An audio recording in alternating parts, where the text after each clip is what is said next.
President Tinubu congratulates the Tigress on winning 5th consecutive Women's Afro-Basket title.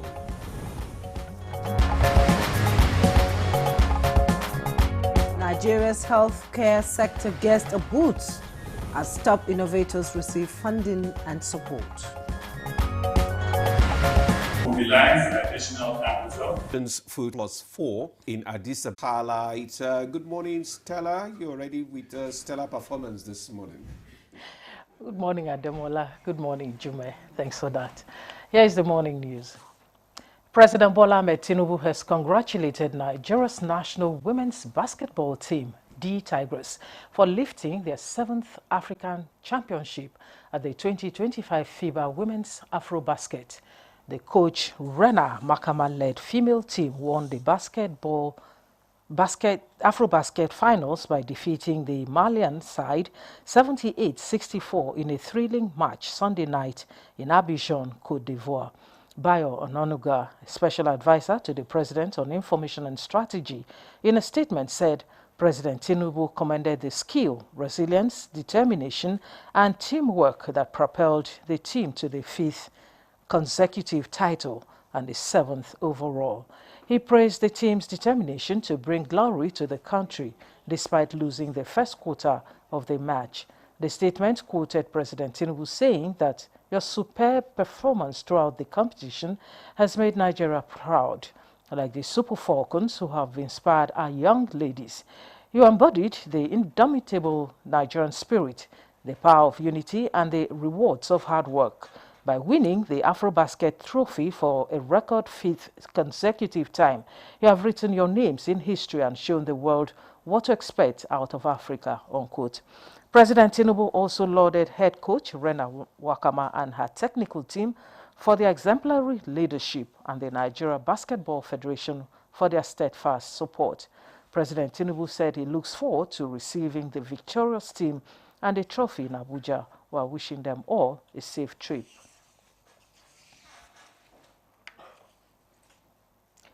Nigeria's First Lady, Oluremi Tinubu, congratulates the Tigers national basketball team for its historic victory at the 2025 FIBA Women's Afro-Basket Tournament.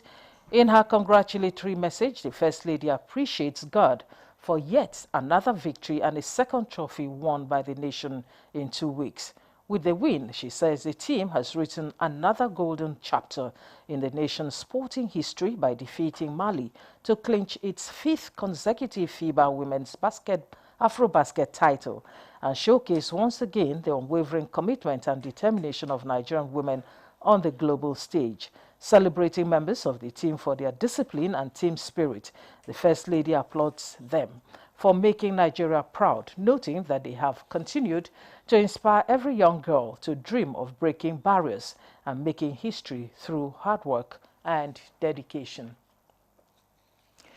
The federal government reiterates commitment to leverage global expertise and best practices to build a sustainable and inclusive agricultural sector capable of sustaining national food security. This is the submission at the groundbreaking ceremony of the Special Agro-Industrial Processing Zone SAPS at Tanda Ijaye in Akinyele, local government, Ibadan, Oyo State.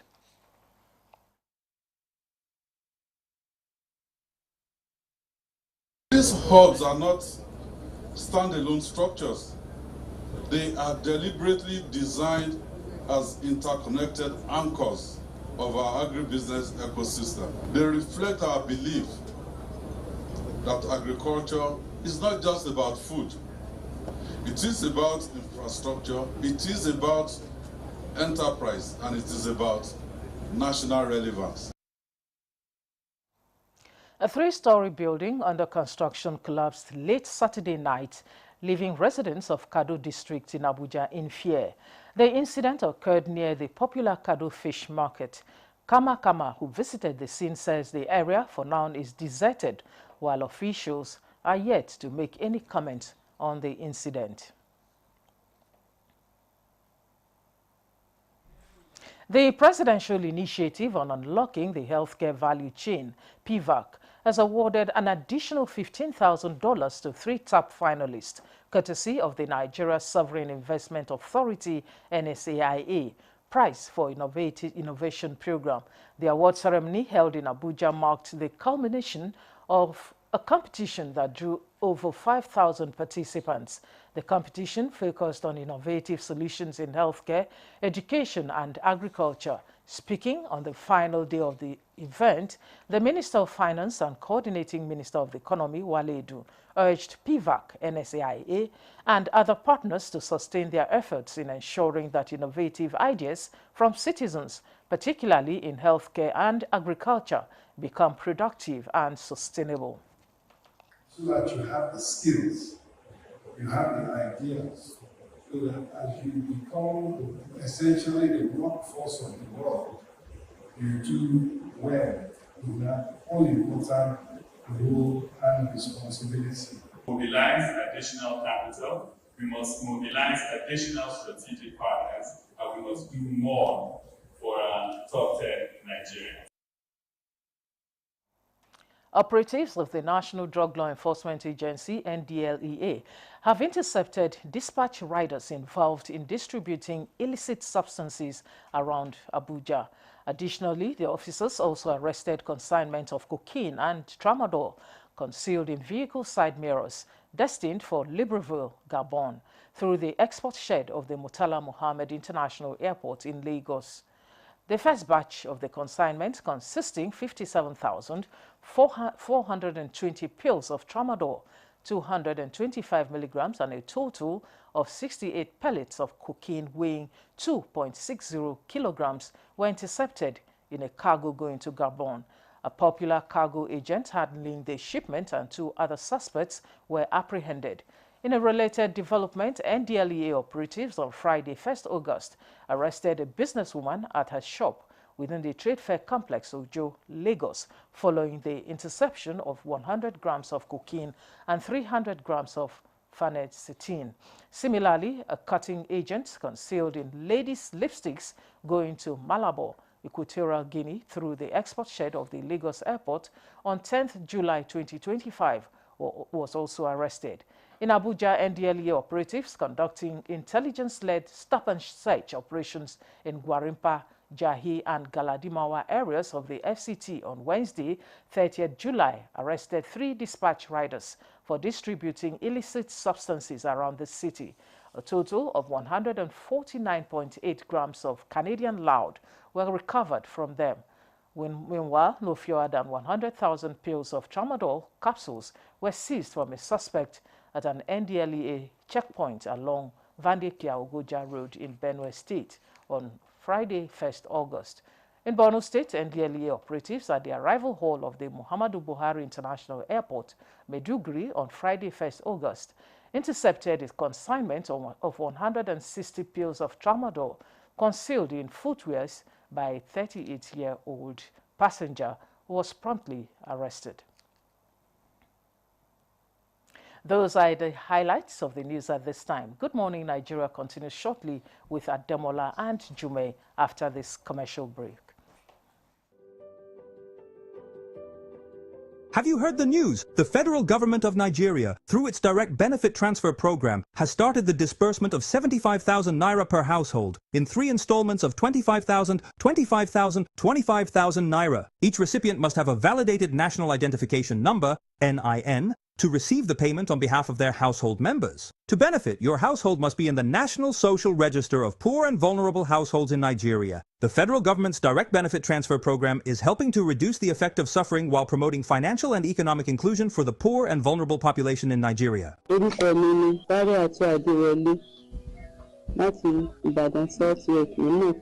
Ìjọba fún wa ní 75,000. NIN mi àti káàdì ìdásílẹ̀ ọgbà. Nígbà tí mo sì gbà, mo ń fi ṣe nǹkan tó dáa, mo ra oògùn nínú rẹ̀. Mo ra oúnjẹ tí màá jẹ nínú rẹ̀. Mo sì wọkọ̀ mi náà ń bẹ. A sì fi yòókù ṣe ọ̀rọ̀ ajé pé ká tó máa rí gbé bá.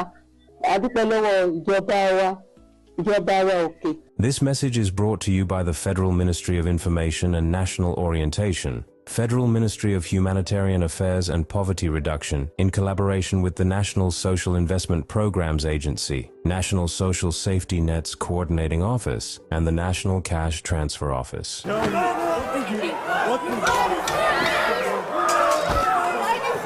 do you need?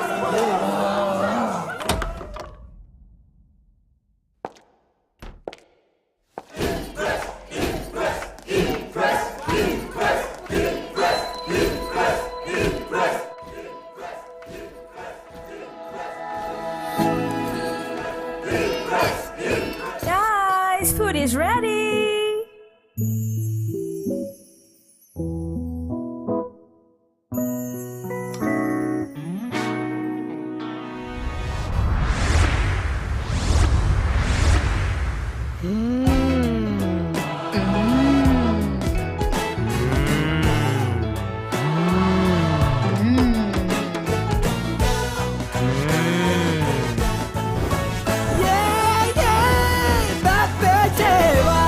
Cook to impress.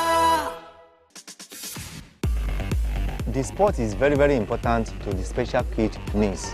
Engaging in this kind of activities, moving the wheelchair with the strength, is a form of exercise to reduce that stiffness of the muscle.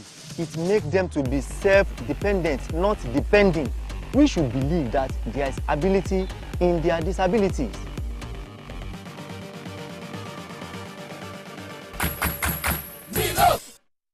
No buy am.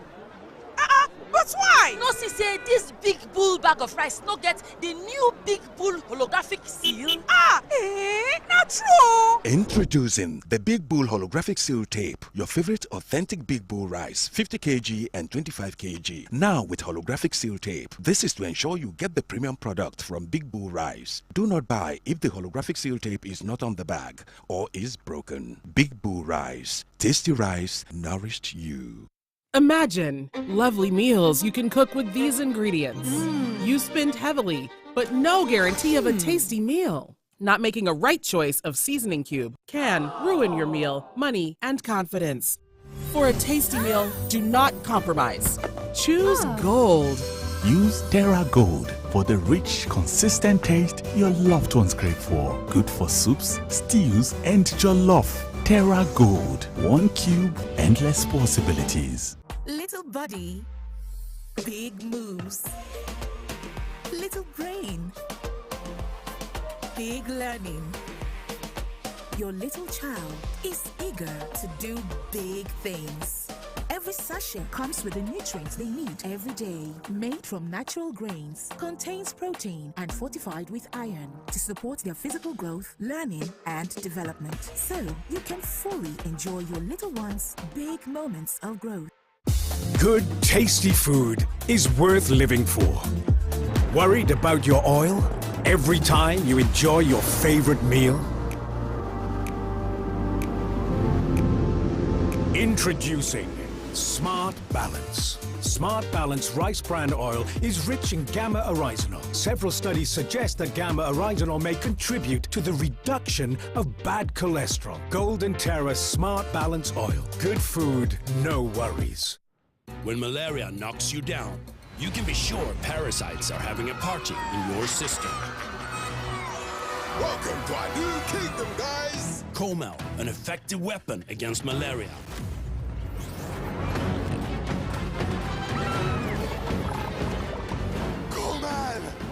Attacking the parasite army directly to give you express relief and get you back on your feet effectively. Comel on. Malaria gone. Confidence is important in life's little moments. Strong teeth can help, even if they get her into trouble sometimes. A great smile is useful to break the ice, and making friends is easier when you know you have fresh breath. I give my family confidence with Pepsodent Triple Protection 123. Its antibacterial action formula gives them cavity protection, white teeth, and fresh breath. The confidence of 3 toothpaste in 1. Pepsodent Triple Protection 123. Hey Nigeria, ready to breathe cleaner air and save money? Let's talk about gas. Drive with CNG, the smart, cost-effective choice. Fill up for less and travel further. Save money, save the planet. Switch to LPG for cooking. It's cleaner, healthier, and better for environment. Say goodbye to smoke and eye problems. Do you know Nigeria is a gas nation ranked 9th globally with over 209 trillion cubic feet of gas reserve? Gas isn't just for cooking and driving. It powers industries too. Cleaner, cheaper, and more efficient. And the best part, conversion centers are popping up everywhere. It's never been easier to switch to gas. Join the cleaner energy revolution. Choose LPG for cooking and CNG for your vehicles. Clean energy for brighter future. This message is brought to you by the Office of the Honorable Minister of State for Petroleum Resources, Gas, supported by the Nigeria Midstream and Downstream Petroleum Regulatory Authority, NMDPRA. The world needs mums. With a splash of Golden Terra oil, a mom can transform a frown into a smile. Change no thanks into yes please. Resolve family feuds without blowing a whistle. Providing tasty family meals is all that matters. Where there are moms, there is love. Golden Terra oil, for pure love. Thanks for staying with us. You're still on Good Morning Nigeria on the network service of the NTA. Up next on the program is Newspaper Review.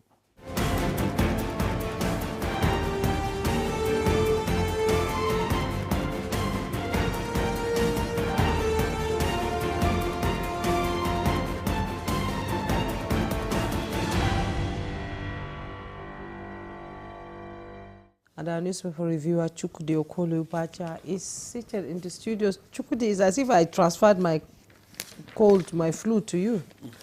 You have not transferred any flu. This, as you said the other time, I doubted you a bit. You said this is the real Harmattan period of Abuja, not the December, January. No. This is the real cold time in Abuja. From the ground. 22 degrees. Yes, 22 centigrade. 20, yes. That's it. Not only in Abuja, it's also very cold in Lagos as well. I just came back from Lagos. Oh, you just came back from Lagos? Oh, that's nice. And it's cold. With all the body heat? Yeah, it's cold in Lagos. Oh, you mean it? Yes, yes. So, I think climate change also has a hand. Climate change. Of course, it's climate change. But it's raining here. It's not raining there. Oh, really? Yeah. Wow. It's not raining where? In Lagos. Really? It's raining here. Coastal Lagos? You could as well tell me it's not raining in Ueli and Wari. Well, I believe it's good news for Lagos with the flooding and all that in the VI and all that. That's a good one. Better. Let's quickly go to the papers, Mr. Chukwudi. I'll begin with the Blueprint newspaper. And above the Blueprint newspaper, agro-policy verdict on Yobe budgetary performance is paring. That's coming from the governor of Yobe State, Boni. And below the masthead, no cause for alarm over rise of Alo Dam. That's coming from the governor of Borno State, Babagana Umara Zulum. The Tigers beat Mali to clinch 5th consecutive Afro Basket crown. You find all the details on page 32. And motorists queue 10 hours for CNG, want infrastructure expansion with riders. Free kits cheaply sold out by taxi operators, reason for increased users. FG should ensure steady availability of gas, and we are smiling home. Our daily take-home has increased. That's coming from drivers using the CNG. And 2027, why Tinubu can't be unseated by any politician. PDP chieftain Olujimi. And the picture story you see there, Nigerians queuing to buy the CNG gas for their cars. At the bottom plate of the Blueprint, Kiamo defends 712 billion naira MMIA renovation. Fan MD Kuku unveils scope of work, seeks understanding. And troops, DSS rescue kidnapped Taraba Varsity lecturer. Details on page 31. Bandits kidnap over 50 Zamfara villagers. Details on page 13. Hotel under construction collapses, kills owner in Edo. Details on page 6. And 4 suspects arraigned over 5 million naira theft burglary at Ikeja Police College. Let's quickly go to the Leadership newspaper. The Leadership newspaper, and above the masthead of the Leadership newspaper, FG extend deadline for NIS NSCDC prisons recruitment. Details on page 6. Goodluck Jonathan visits IBB in Minna. Find details on page 7. Below the masthead, 712 billion Lagos Airport renovation to be funded without loans, says Kiyama. Details on page 7. Rainstorm wreaks havoc on Plateau community. Flood submerges farmlands in Niger and Kogi State. Find the details on page 4. NAFDAC seizes substandard drugs tomato paste worth 20.5 billion naira. Details on page 38. Side piece of the picture story. Man rescued after 10 hours under Abuja building rubble. Details on page 7. Very lucky man there. Katsina Emirate appoints 5 new district heads. Find the details on page 39. Nigeria will soon experience divine restoration. That's coming from the Anglican primate. Details on page 22. ACF rejects Peter Obi's reiterated one-term pledge. Describes vow as mere political strategy. My word is my bond, former Labour Party presidential candidate insists. Details on page 4. And at the bottom plate of the Leadership newspaper, North heads key security offices can't claim marginalization, Kaduna governor there. And the picture of the victorious the Tigress as they clinch their 5th consecutive FIBA Women's Afrobasket title. That's a victorious picture. You see them there smiling. Congratulations to the Tigress, Mr. Demola. Yeah, congratulations to them. I have this Nigeria newspaper, and just beside the nameplate, we have 75 billion MSMEs yet to be assessed after 2 years, says the minister, Eno. Details of that story can be found on page 2. NNPCL, confusion over alleged resignation of GMD Ojulari. Presidency security dismiss report of forced exit as protesters demand probe over alleged fraud. Staff silent amid growing tension at headquarters. Details on page 5. NDLEA arrest dispatcher riders distributing illicit drugs in Abuja. MMIA rehabilitation aims to elevate Nigeria's aviation to global standards. FAN. Serap gives Niger governor 48 hours to reverse decision to shut down Badegi FM as Arawa media practitioners threaten to boycott Bago's activities. Details of the story is on page 6.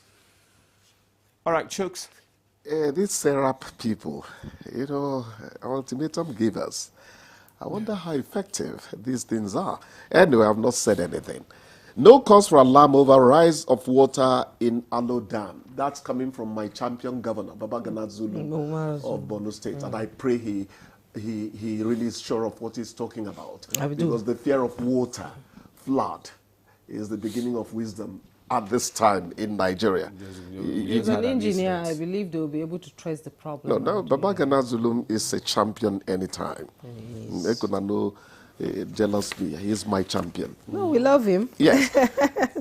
Motorists queue 10 hours for compressed natural gas. They want infrastructural expansion.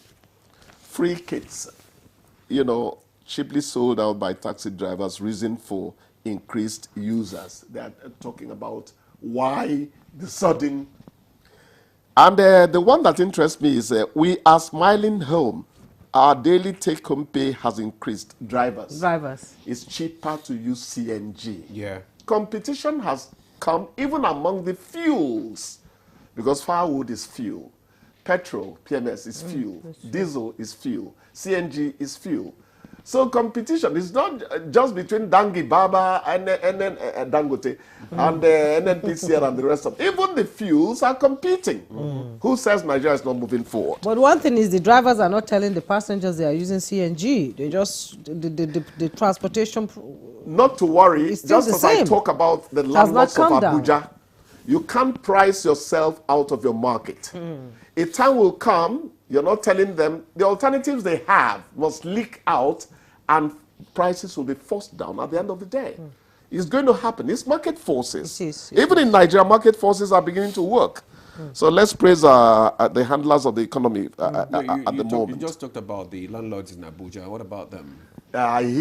We need to talk about I'm not a Band A resident, so let me talk about it. Stop laughing mischievously. You know, we need to talk about it. Even Band Z residents are crying with the way the landlords increased rent in Abuja more than 1,000%, from 500 to 1.5. I keep talking about Lagos. I'm not from Lagos, but it's a model state for this country in many ways.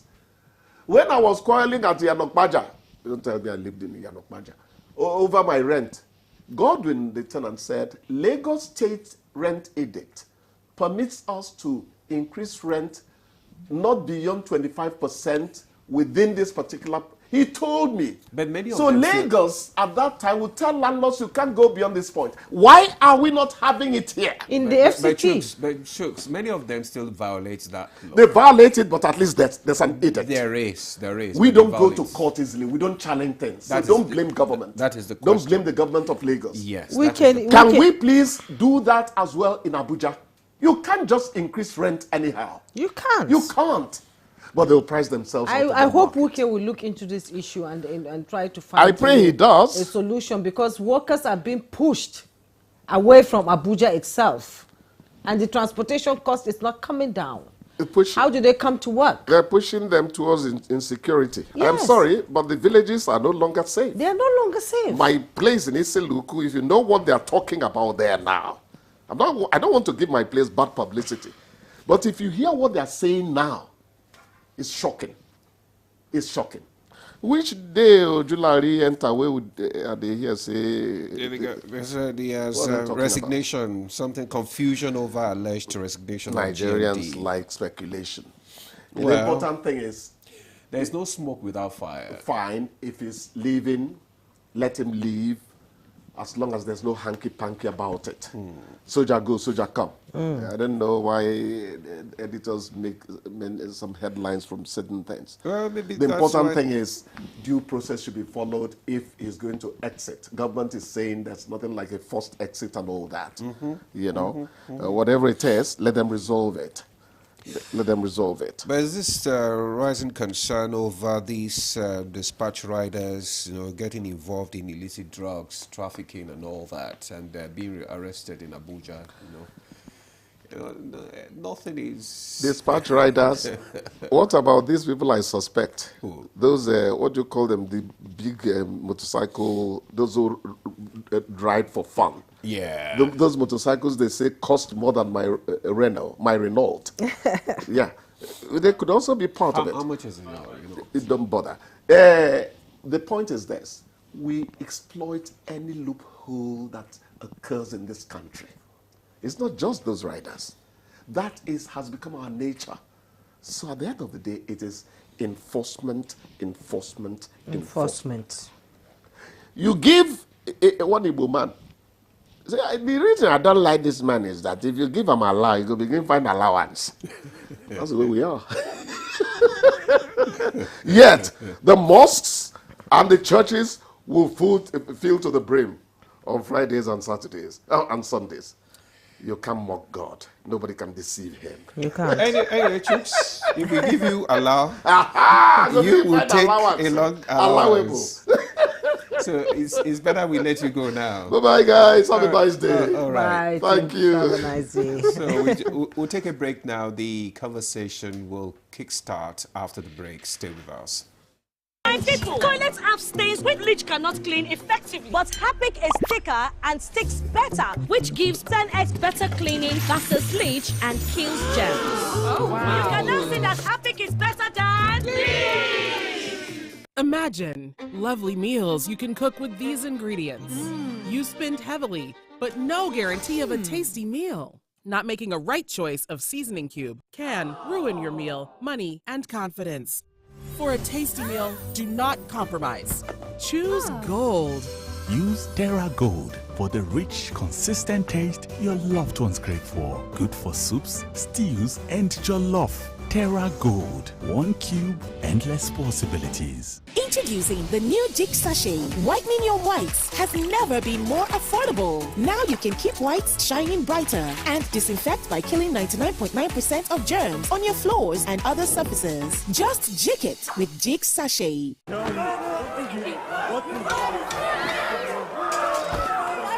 What food do you need?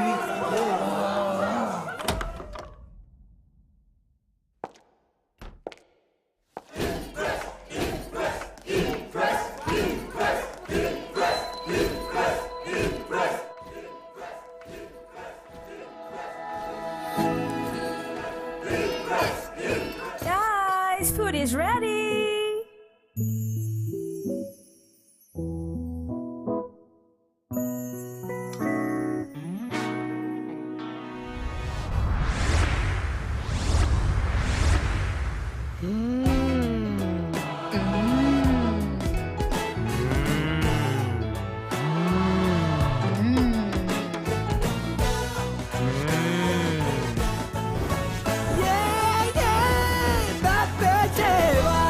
Cook to impress.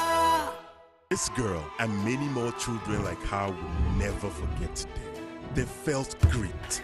They felt determination. They felt the power of sport. Throughout this year, 7.5 million children across Nigeria will feel the same power through Milo. But we won't stop there.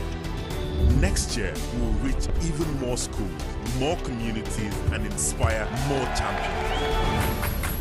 Milo!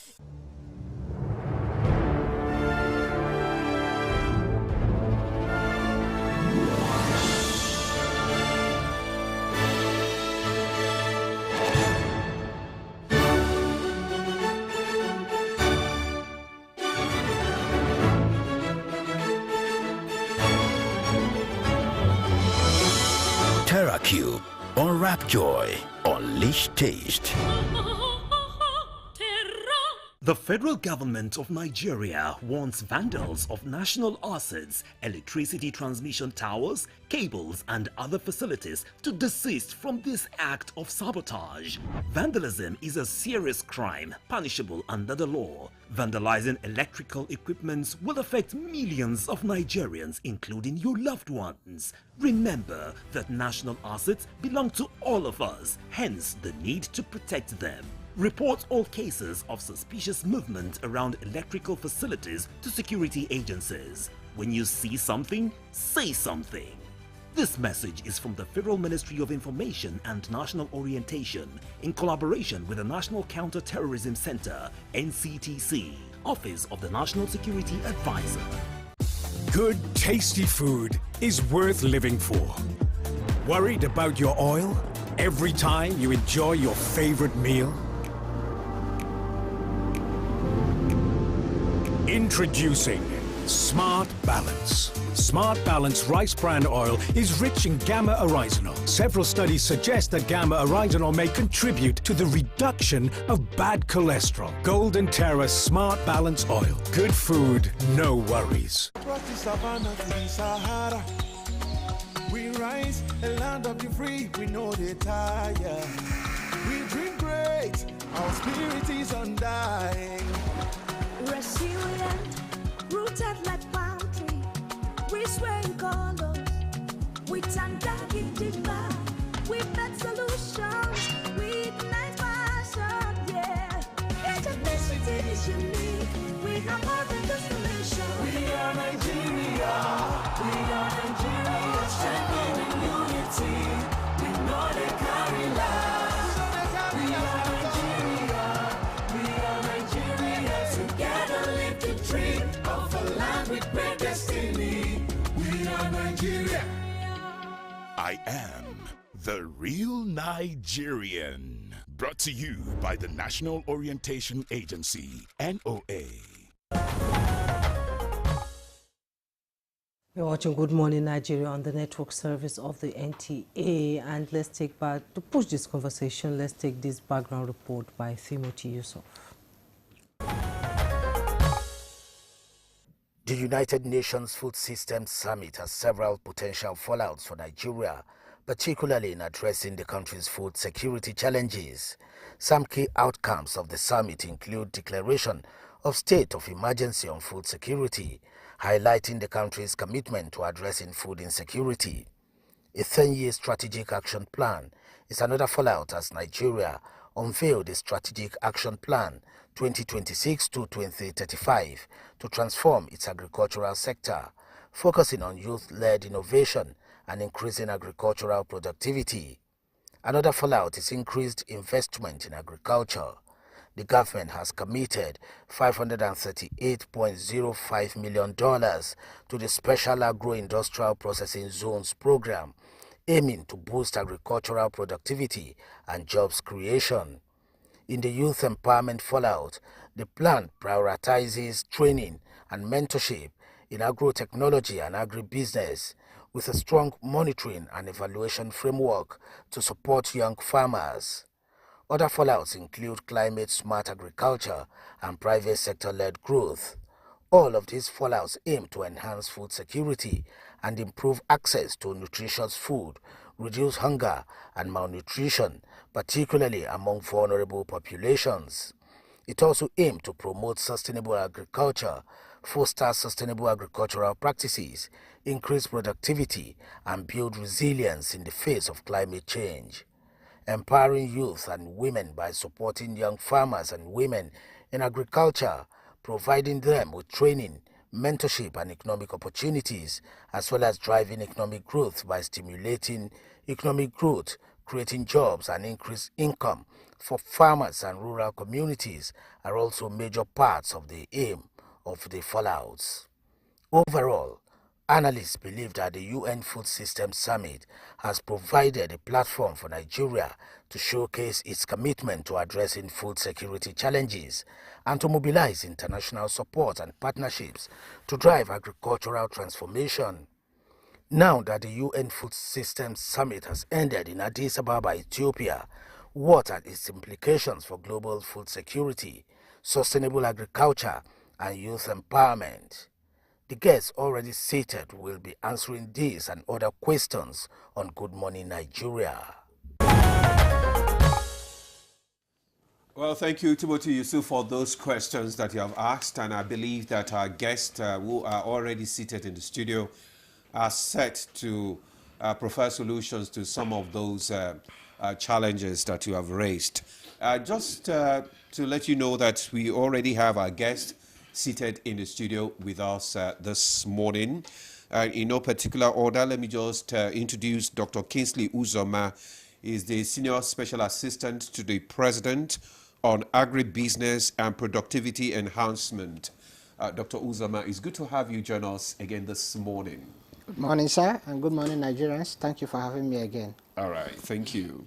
Dr. Sojo Faniron is the National Convener, United Nations Food Systems Nigeria.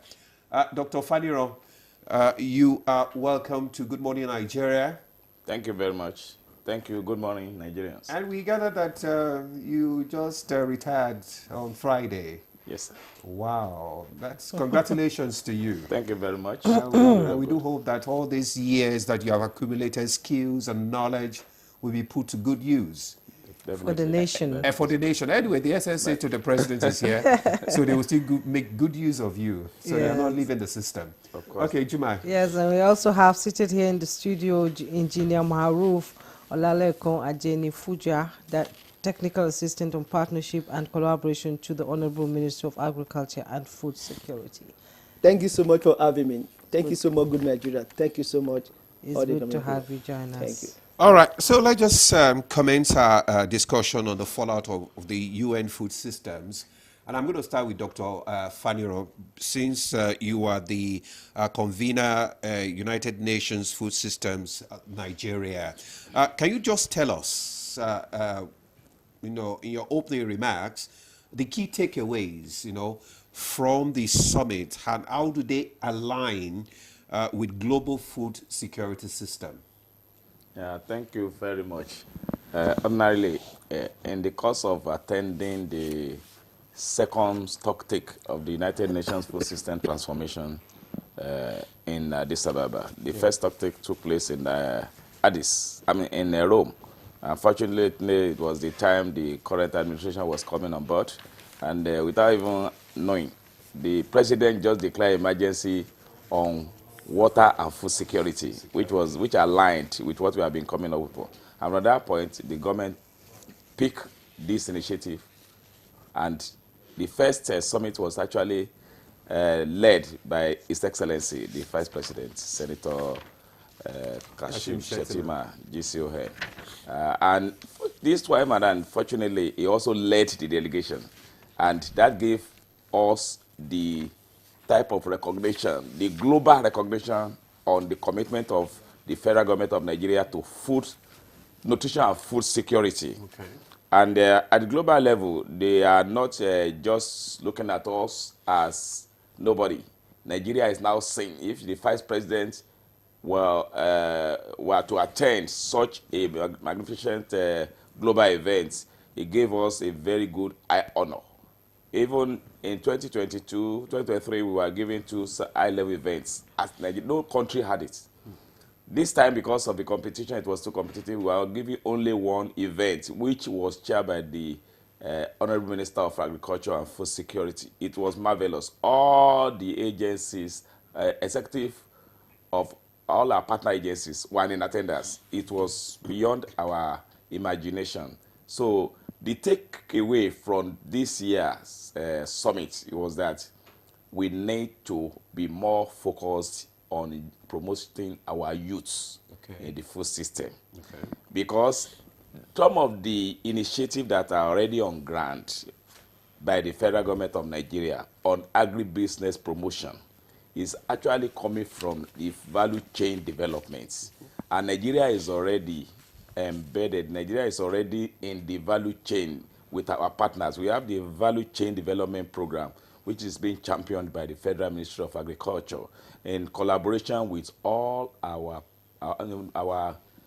credit partners. Let's say the World Bank, the AFDB, African Development Bank, the IFAD, International Fund for Agriculture, and even the state governments. And we also have the promotion of special agro-industrial processing zone. That will tell you that we have moved food system implementation in Nigeria from talking to action. And I can assure you that the people, my colleagues here, will bear me witness that government is not taking the issue of agribusiness with levity. So the growth of agribusiness is one of the takeaway. And that growth is actually put in the hand of our youths and women. The value chain development program as women, our youths, I can assure you that even the vice president was able to speak to our youth in Africa because there was an event that was organized. That brought all the youth in Africa together, the youth in agriculture, agri-system. Come and see the wonderful things that these youth were doing. Mm. They are doing all over the country. They were made to speak, even in other countries too. See what they are doing in Kenya, in Zambia, South Africa.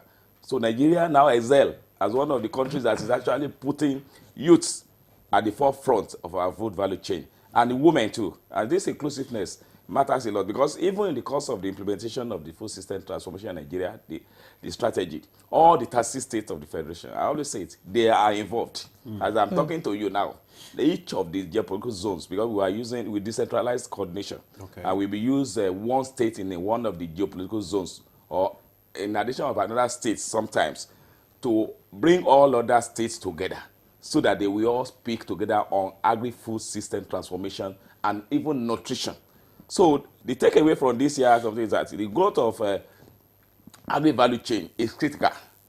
In recognition of our youths as the symbol of sustainability is critical. And also the leadership provided by the government of Nigeria is nothing but a talk of the town in the global community. As I'm talking to you, Nigeria is one of the first 20 countries among the member countries of the United Nations that is recognized as the country that is actually championing the implementation of the food system transformation pathways in countries. So Nigeria is recognized as moving forward, and the outcome is not a surprise to us. The outcome of the summit is not a surprise to us because we are already on track Okay. It's just the sustainability that we need to do, and it is going to be sustained, because if you see the commitment, if you see the leadership of the Honourable Minister of Agriculture in the court before the Vice President arrived, then when the Vice President arrived, he took everything over, and most of the relevant sessions, he presided over them, and he spoke effectively, even on food sovereignty in Nigeria. Okay. He emphasized the commitment of the federal government of Nigeria, led by the President, Bola Ahmed Tinubu, GCFR, and his commitment to it, which made him also to tell the global community that Nigeria is on top of even implementing the outcome of this year's Food System Transformation Summit talk that we had in Addis Ababa. Thank you. Thank you so much, Dr. Fanuel. You know, you sort of opened the floor with so many issues, and Nigerians, you know, Nigeria took an active role in the Addis 2025, and we all know that from the first summit, this is the first time it's happening in Africa, with a huge crowd of almost 3,500 you know, participants, from women and youth to civil society, government officials, and all. So what was our key commitment at the summit, Engineer Maruf? Yeah, thank you very much. First of all, I would like to appreciate His Excellency, the President of the Federal Republic of Nigeria, President Bola Ahmed Tinubu, GCFR, who delegated the Vice President, Senator Kashim Shettima, GCON, to lead the high-profile delegation to Addis. Essentially, as if I could echo the sentiment of the national convener, we were already on track in terms of nation's food system transformation. But when we got to Addis, it's a platform for us to showcase what we've been doing in terms of partnership and collaboration, because we realize that we need a fortune to actually make it happen. And as a nation, we can't do it all alone. It requires multi-stakeholder partnership. So the Honorable Minister of Agriculture and Food Security, Senator Abubakar Kyari CON, understood this very well and pushed for strengthening our bilateral ties with multinational financial institutions. So he organized a lot of bilateral meetings for the Vice President to meet with the top management of the multinational financial institutions like the International Fund for Agricultural Development. So we brought the President of IFAD. We had a meeting with them. All our projects we're doing, how do we scale them up to increase impact? How do we extend them to consolidate on the socio-economic gains over the years? So we have a program called the Value Chain Development Program. We have the Special Agro-Industrial Processing Zone Program. We have the Livelihood Improvement Enterprise in the Niger Delta. These are programs targeted towards accelerating the transformation of the national food system. They are already running, but we're thinking of scaling them up. Take, for instance, the SAPZ is a program with partnership with three big funders. We have the AFDB, we have the ISDB, which is the Islamic Development Bank, then IFAD.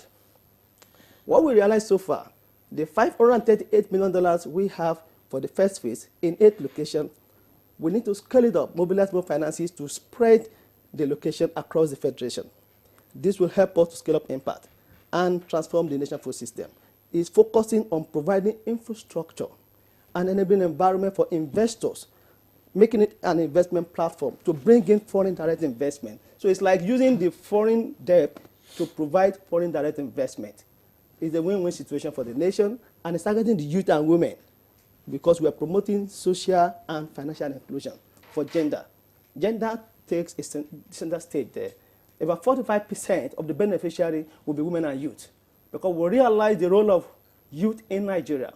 Our youth today, the population is huge. If we can turn it to asset, it's better for the nation.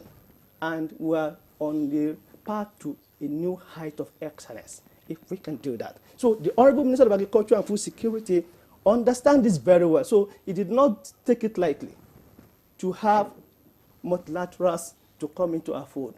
The partnership with FAO, he also brought the DG of FAO to meet the Vice President and discuss how best to, increase the impact to sustain the gain over the years.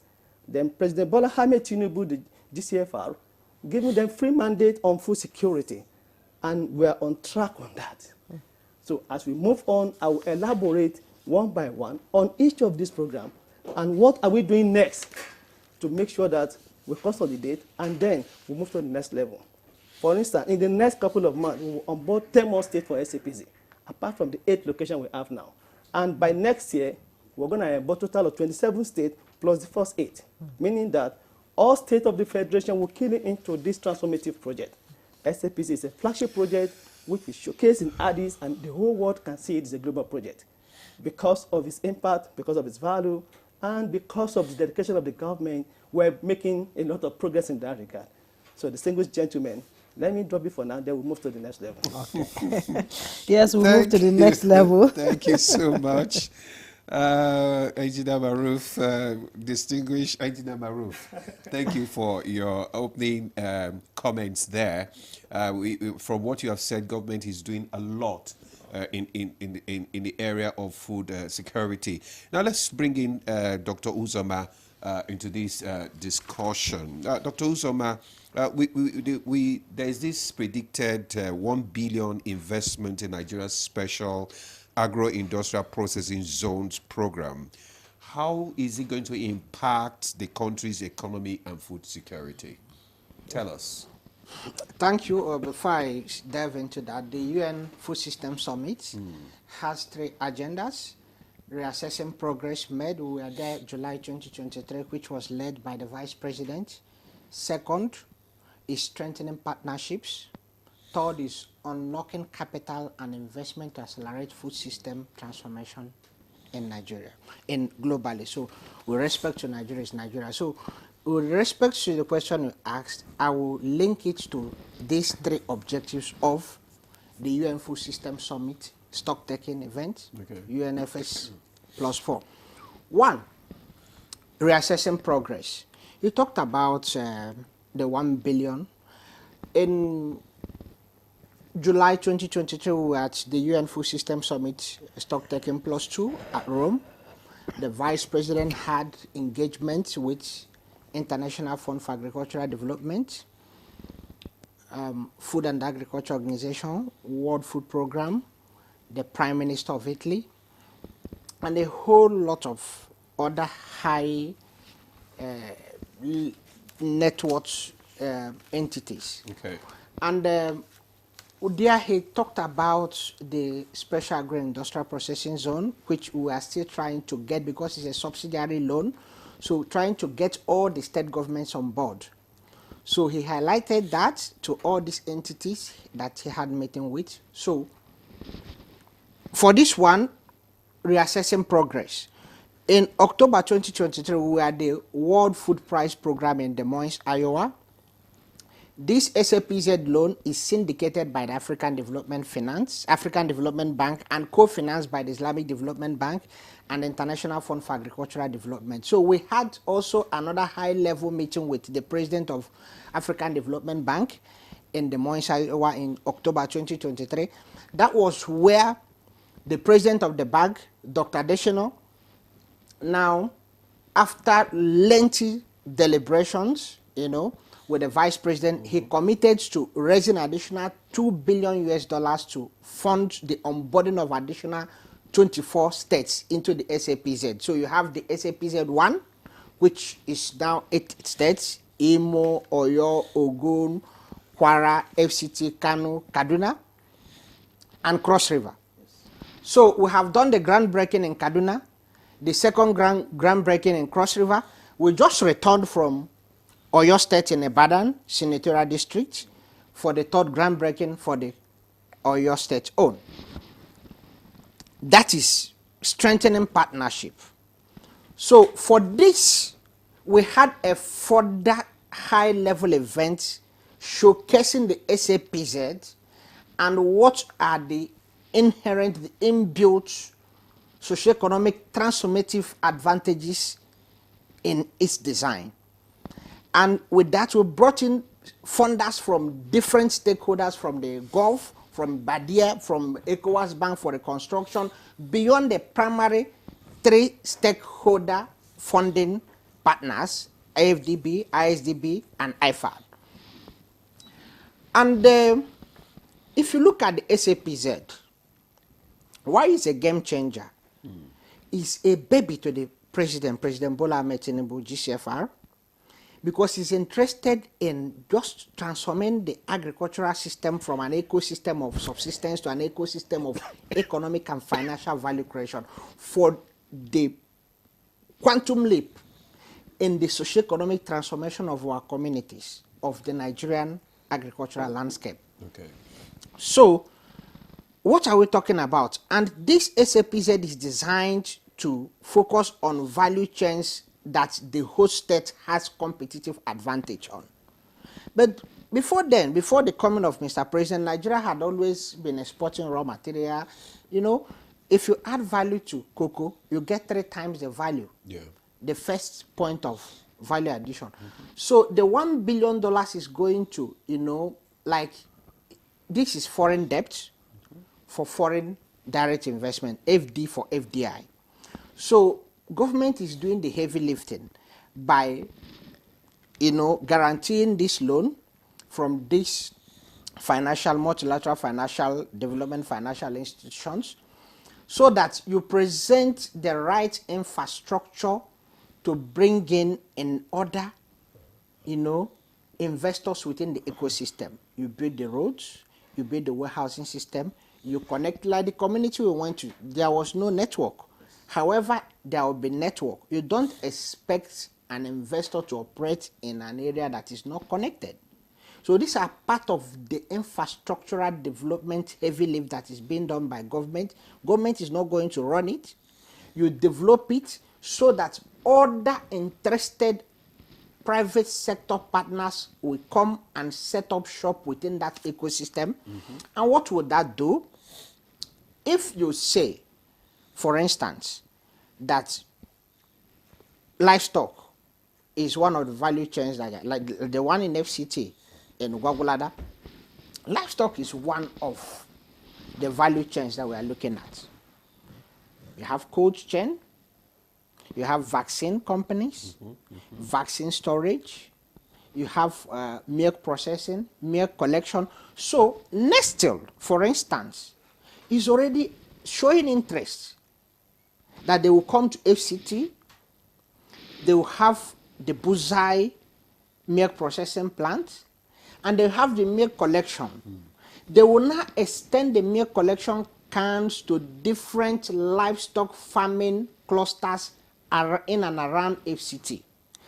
Every morning they will come and collect from them. They will feed into the processing plant. So you have people that are collecting, creating jobs. You have the farmers that are nomadic will not be sedentarized, so that every morning they will know the collection point. Somebody will come to collect and pay them. You do financial inclusion, because the company will not pay them cash. The company has to pay them through bank transfer. So you are formalizing the informal sector. It has socio-economic and security angle to that. You know who these farmers are. You know the financial transaction that goes around them. Okay. And also the government revenue collection system will not be shortchanged. Because if somebody is making 1 million, but it's not financially included, there is no way government will be able to know that this person is making this, not even taxing him. If government wants to extend incentives, support, empowerment programs, it should not be extended to somebody that has enough. So when you do this financial inclusion, you are bringing the informal sector into the formal sector. It helps government in policy and planning. Dr. Fanny Ron just retired from Minister of Budget and Economic Planning. Part of the major limitations they have is lack of access to data. This also helps to solve that. It helps to solve security angle. Then you begin to talk, because by the time it starts to gain traction, we need to enhance the productivity of our cows. You begin to have biotech companies set up shops, and I can tell you, because of the SAPZ that has been planned to be hosted in Gwagwalada, there is a company that is developing a semen and embryo storage facility along that route. Okay. Ordinarily, they wouldn't have been interested to come. Why they are investing there, where they will set up the advanced lab, they are waiting. The moment there is a groundbreaking and offtake of the SAPZ in FCT, they will now have the phase 2 of their intervention, where they will now have the maternal this thing for the embryo transplant. Because they will produce the embryo, they will superovulate the cows, use the semen to fertilize them in vitro, and store the embryos. So now, they will now go to that SAPZ as the shop to sell the embryos to their clients. Who will be the clients? The small-scale farmer that is producing 1 liter per day. Okay. There is market for that. Whereas the embryo of these highly improved and tropicalized dairy varieties can produce between 25 to 35 liters per day. They will be coming there. This is another business activity that is going to set up there. This is just one part of it. They also have other components, sesame, soybean. The soybean component, because of the enhanced transformation within the livestock ecosystem, the demand for soybean cake, for feed meal will be high. The demand for alternative feed resources will be high. We came here last time to talk about cassava. That will also help to key into the cassava production because of the high calorific content of cassava, starch content, and the yield per hectare. So it will be, it's a holistic package that Mr. President, out of his very exceptional prowess for designing, making very complex things less complicated and simplified, just for the upliftment of the socioeconomic standard and well-being of Nigerians, has keyed into that, is being driven specifically from the presidency. Okay. Dr. Maruf is advisor to the Minister on Partnership, knows we have a whole lot of bottlenecks from the governors signing, the subsidy, because this loan was indicated for the 8th. So if anyone pulls out, they cannot go forward. It was leveraging the convening platform of the presidency, spearheaded by Mr. President, President Bola Ahmed Tinubu, and supported by the Vice President, Senator Kashim Shettima, to drive it, to get the governors to explain the intricacies, the financial intricacies, simplified it to them, before them, and ask them the strategic messaging communication framework to be able to sell it to their respective houses of assembly for the passage and the support and the constitutional mandate to sign and key into this highly transformative project. Are the governors buying into it? Yes. We started with 8. In fact, you had the senators from and legislators from Northeast complaining that they were excluded because in the first phase, this ordinarily wasn't explained. Because in communication, strategic communication, you have to simplify highly complicated information to be easily accessible and assimilable by the people, the recipients. So the president and the vice president worked together with the governors. I wouldn't want to mention the governors that proved very hesitant, but those governors now, initially, they are now even asking for, they want to have the SAPZ2 in their states. The houses of assemblies, the National Assembly members from those states are asking. You were aware when they had a television chair that they were, so we now told them that no, this administration is working to carry every part of this nation along. That brings me to the third point, unlocking finance and capital to accelerate food system transformation in Nigeria. In July 24th, 2003, when the president represented Mr. President, President Bola Ahmed Tinubu, GCFR, in the UN Food System Summit that was held in Rome, he met with IFAD. The IFAD president enumerated the benefits of the programs, the value chain development program being implemented in 9 states, Enugu, Ebonyi, Anambra, Benue, Niger, Nasarawa, Ogun State, Taraba. I have not mentioned one state in the north. Kogi, Niger, Nasarawa, and Benue, 4. 3 in the southeast, 1 in the southwest, and 1 in the northeast. It's a $334 million package, but because of the bureaucratic delays in the implementation, most of the funds has not been exhausted, and it was highlighted that we may have to at the expiration of the program, not expend all the program. And we saw live beneficiaries of this program sponsoring themselves from Nigeria to Rome to come and present the benefits of this program. Okay. And more than half of the beneficiaries are women and youths. So the president, the VP, asked them about the livelihood improvement family enterprises in the Niger Delta states, and then asked them, why are you not implementing in the north? Okay. That gave birth to the design of the VCN, Value Chain Program in northern Nigeria, which will be Borno, Bauchi, Yobe, Kanu, Zamfara, in the northwest, excluding Kaduna, 9 states. So when these legislators asked that why were they excluded? This government is not carrying them along. Mr. President asked that they should be enlightened that we are working to get a program that will be specially dedicated to Northeast and Northwest, as the previous packages and interventions did not consider them. Okay. And that has been, we are still having 1 or 2 bureaucratic administrative bottlenecks to actually kickstarting and signing the loan program. We have signed the roadmap for implementation.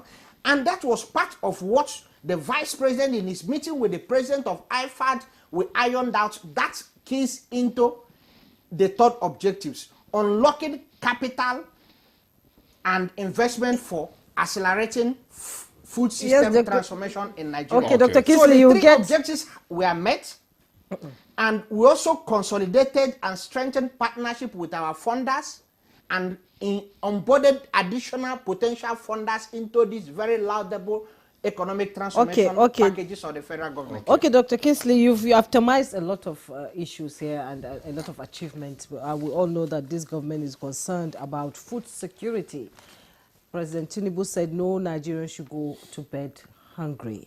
And now we're on an international scale where partners are coming in, we're getting and engaging in agriculture in Nigeria. Let me bring in Dr. Fanira into this conversation. Now that Nigeria... Don't forget to tell our... Yes, our viewers, please, we're expecting your text messages so that you can contribute to the conversation. Okay, Dr. Fanira, Nigeria has endorsed the 3FS financing framework, just like Dr. Kingsley said. So how will this now impact, our local farmers and agri-SMEs? Mr. Kingsley says some of them were doing so well that they paid to go to Rome to showcase what they are doing. So how can this impact our local farmers and agri-SMEs, especially the youths, actually? Thank you very much. It's the 3FS, that is a financial flow for food system. Yes. In fact, Nigeria is the second country that keyed into it from the UNFSS food system off. Because we observed that a lot of investment is going into agri-food system, and including nutrition. And this 3FS is actually to look at 2018 as base year. And they're currently stopping at 2023. And we are looking at all investment that has gone into agri-food system, including nutrition, because nutrition is a component of food system. So when you look at the recommendations that we submitted in 2021 to the UN, we have over 40 speaking to nutrition. Because nutrition is key in Nigeria now. And you can see the presidency is holding it and moving it forward by cascading nutrition into all the 774 local governments, which we are now calling Nutrition 774. And that has become a slogan in Nigeria. So for whatever it may be, the only thing that makes programs work is feasibility of a particular program. The agri-food system transformation, you can hear where Dr. Chris was analyzing what government has actually done in the area of investment and feasibility to food system transformation, including the youth. So the 3FS is actually a strategy to enable the global community knows what the government of Nigeria is investing in the food system. Also to identify the gaps so that government will be able to know whether they are doing well or they are not doing well. I told you that the first thing, my ministry is Federal Ministry of Budget and Economic Planning. Anybody will be wondering, why is Budget and Economic Planning having the national convener? You also observe that the Federal Ministry of Budget and Economic Planning coordinate all sectors and provides policy advice to the federal government. And also, we are the interface between the federal government and the states. Federal Ministry of Budget and Economic Planning is the only one that has it in the Constitution to interface. And that is why we have the Secretariat of National Economic Council domiciled in the Federal Ministry of Budget and Economic Planning with our minister as the Secretariat. So that at any point in time, the Federal Ministry of Budget and Economic Planning has the convening power to bring all sectors together. And we also have the convening mandates to collaborate, for the federal government of Nigeria to collaborate with all the 36 states of federation plus the FCT. And that's where the National Economic Council comes in. And what we did, I saw you, at the initial stage of implementation of the food system transformation strategy was to make sure that all the 36 states of the federation, including the FCT, are brought on board. So when everybody is involved, when everybody is aware, the feasibility is already on ground. So what Dr. Chris is saying now, no governor, no state will say that they don't have knowledge of what the federal government is doing. Okay. Because none of them is left behind. So the three FS, the financial flow to food system, is to enable us to see what has been the investment of government of Nigeria in the food system and what are the gaps. Then how do we, undo the existing gaps? You see the financial flow, you see the financial inclusion that he mentioned. Some of these things cannot emerge unless we know where we are. And I can assure you that in the course of this food system transformation, all the state of federation has been encouraged to have budget line for food and nutrition. And because we have State Committee of Food and Nutrition that is actually being chaired by the permanent secretary as the technical, as the head of technical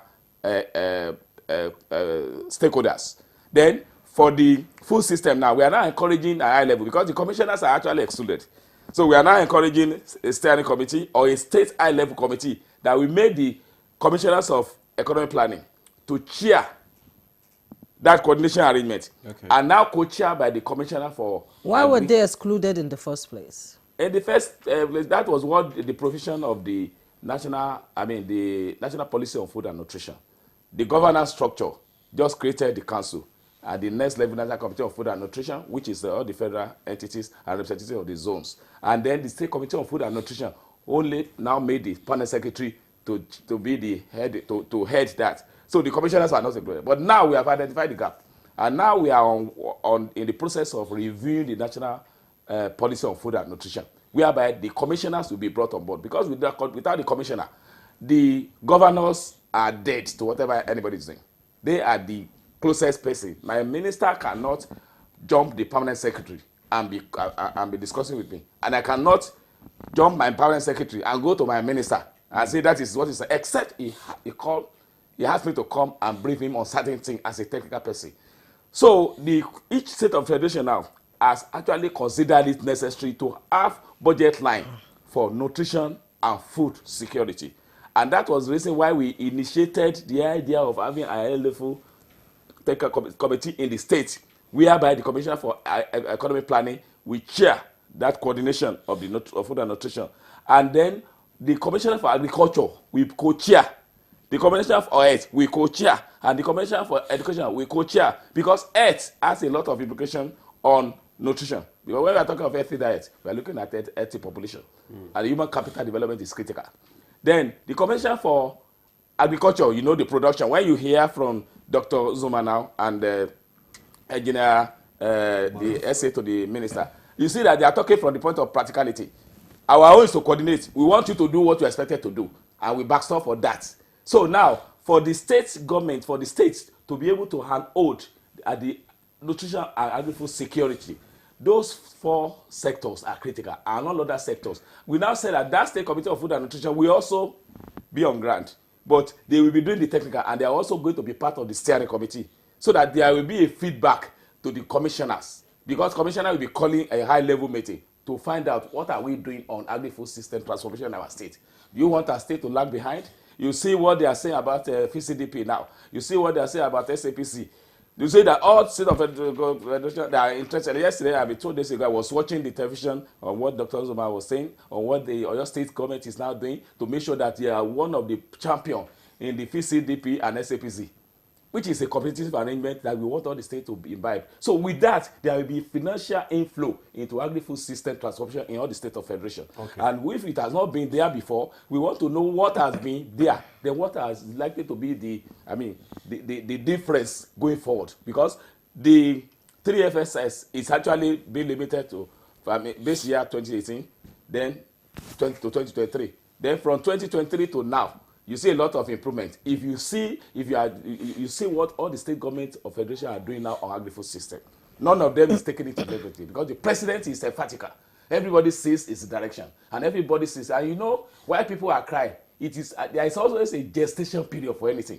A lot of investment has gone into agri-food system development in Nigeria, but it cannot overnight just emerge as success. So definitely it's like constructing a road. It's a process. It's a process, and it takes time. By the time the gestation period comes now, people will now be clapping. They will have forgotten the pain. So the commitment of government of Nigeria to financing agri-food system security is critical. Is why the global community want to know what are we actually doing in transforming our food in terms of government commitment, apart from partnership that we are having with some of their development partners across the globe. Okay. Thank you. All right. Thank you so much, Dr. Fadiro, for that. Let's bring in Engineer Ajenu Fuja now want to get into the discussion. You talked about the issue of sustainability, that is the issue of multi-stakeholders partnership. And also you talked about the how to turn the huge population, the youth population, and make it more useful. Now, my question would be, the summit featured, youth declaration calling for urgent action on food system. So what role do you see for youth now in Nigeria, especially in shaping the future of food system? Yeah, thank you very much. Let me echo your sentiment again. Sustainability leads to prosperity. Yeah. So the Honorable Minister of Agriculture and Food Security, Senator Abubakar Kyari CON, he understood this very well. So he gathered all the stakeholders together, and he did not miss any opportunity to strengthen the ties with the partners. I'll give you an example. The Food and Agricultural Organization, FAO, we have a very strong relationship with them because we see them as the Global Ministry of Agriculture. So in moving forward, we need data. And the minister emphasized this. And the FAO has agreed to work with us to develop the farm registry where we know which youth is doing what and will be captured. That will help us in our policy implementation because in all this program, during the design, we work with statistics to know what are the population of the vulnerable groups, what are the categories of them, with this also the demographic features of this group, then we now plan. Now, what we've done so far that we intend to scale up after at this 2025 is narrowing down those projects specific to youth and women in terms of percentage. As I told you earlier on, most of our project design now is we'll have like 45 to 50% targeting the youth and women as beneficiaries. Okay. So what do I mean? Take, for instance, the SAPZ. In so many of our locations, we will have production clusters, we will have processing clusters. In the production clusters, we have farmers who will be producing the raw materials to feed into the processing clusters. So the people that we will support in the production will be minimum of 50% of women and youth. And in the processing clusters, we will have the small, medium, and large-scale enterprises, the agro-processing investors. The people that will submit and will support more in terms of category is basically 45 to 50% of women and youth. Okay. Now, let me echo the sentiment of the national convener that no pain, no gain in his closing remark. We had a groundbreaking yesterday, a day before yesterday, in Oyo for SAPZ. It is for the construction of the hub that will do backward integration. But it will take like 1 year, 6 months to 1 year, 8 months before they will complete the hub, because we're providing all the various infrastructure like road, power, just like you highlighted, the telecommunication, the environmental infrastructure, and the processing industry will be established, bringing their investment down, and they will need various aspects of the nation food system that will support the growth of the agro-processing industries. It is the youth and women that will anchor all those segments. When you talk of production, we will run climate-smart agriculture for them. We will introduce digital innovation to it, because in the 21st century, you can never be agriculturally effective if you are technologically defective. So for us to bring youth on fold, we introduce more of innovation and technology. Okay. That is what will make it, if you permit me, it will make agriculture sexy to the youth. If you have, I like that word, sexy. I like if you have a vibrant young population, in the whole world today, Africa has the most population of the youth. In terms of land for agriculture, in the whole world, Africa has 60% of it. And in this 60%, the 60% of it is in West Africa, and Nigeria has the 60% of it. So Nigeria is the future for the global food system transformation. So we have youth in terms of population. What we need to do more is to do sensitization, advocacy, then bringing innovation and technology to attract the youth more into this food. Some of them are there already doing fantastic job, but you know it's not a walk in the park with the gestation period. So we will only appeal more to more youth to come into agricultural food and ensure that we have all the energy and nest to transform the energy system. I'll give you an example. My son graduated from secondary school, and I encourage him to go and study agriculture. That is where the future lies. So beyond the rhetoric of talking, there is future in agriculture. And by the time we're able to create all these projects together, we open up more opportunity for people who will be able to expand the size of our middle class as a nation. Some nations have over 50 to 60% of the population now as middle class, but we do not. But we have a chance to do that. And that can happen if we implement all these programs efficiently well to transform our national food system. Now, that is for SCPZ. We have the VGDP already ongoing. They started with 6 states. Now, they expanded to 9 states. The 3 additional states added were Nasarawa, Kogi, and Enugu, making it 9. Now, the impact has shown, and some of their youth, they came to Rome to exhibit their projects. The success stories, these are testimonials. So what do we do to make things better? You look at those areas where you can do small impact and create the bigger change. So VGDP, SAPZ, LiveND, they are game changers. And they are already on track. But what we need to do is scale them up so that we can increase the impact. Bring in more youth on food. Because if we do that, they will be able to structure their life. Some youth now, they've graduated, they're now 30 years old, they don't know their future. There's no adequate job for them to do. But in agriculture, there's abundant job in it. Okay, there's abundant job in agriculture. Some experts in the agriculture sector said the negligence in the colleges of agriculture, federal colleges of agriculture, has led to disinterest from the youth in Nigeria. So how are we going to revive these colleges of agriculture to ensure that these youths are sexy about it? Very good, and I love that. Remember recently, there was a launch of the Renew Hope Agricultural Mechanization Program, where we have 2,000 tractors launched by the President Bola Ahmed Tinubu, GCFR. Part of the plan we want to do to revive them is we will distribute these tractors and assorted implement, to all the colleges of agriculture, so that our graduates from there, they will be able to practice and understand the rudiment of this, not that they are just using tractor in the bulk. They will operate practically. They will operate it because practice makes perfect. If they have been doing it during their course of training, it will give them the insight what the future holds. And there will be agribusiness component to it. How do you run agriculture as a business to make a living and to channel a better future for yourself? So if we are able to give to them, we will not collect 1 naira from them. But other stakeholders, they will pay money.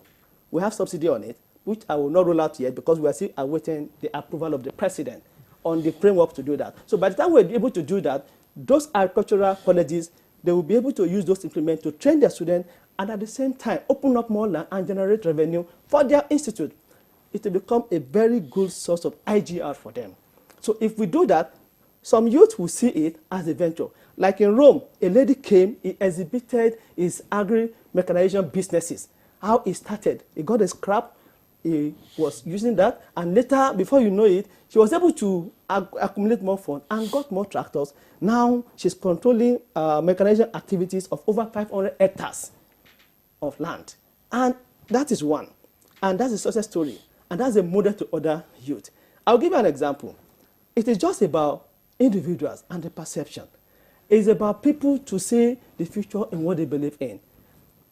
There is no dry place. There are only dry people.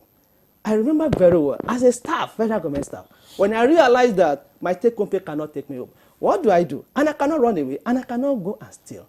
I went to learn more on practical fishery. How do you incubate? How do you establish archery?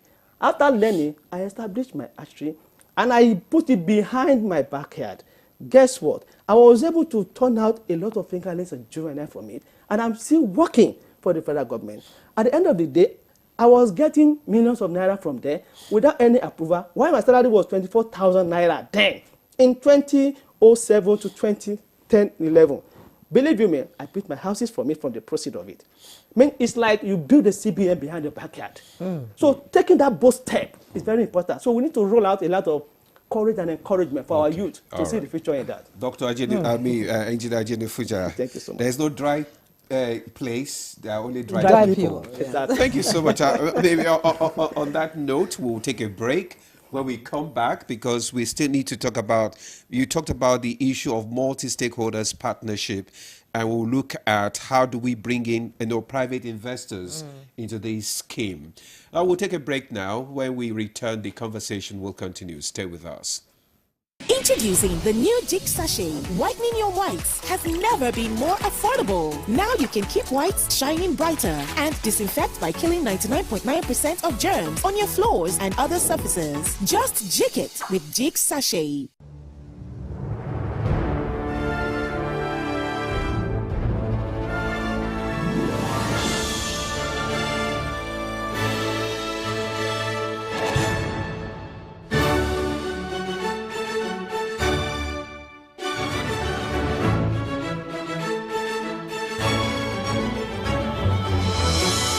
TerraCube. Unwrap joy. Unleash taste.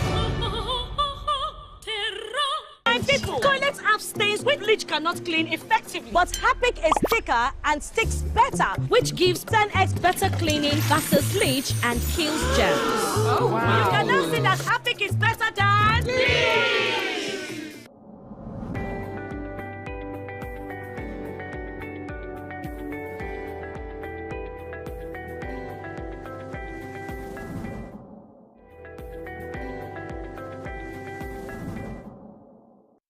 We can change the narrative about Nigeria. You know, when people talk about Nigeria, they talk negatively about it most of the times.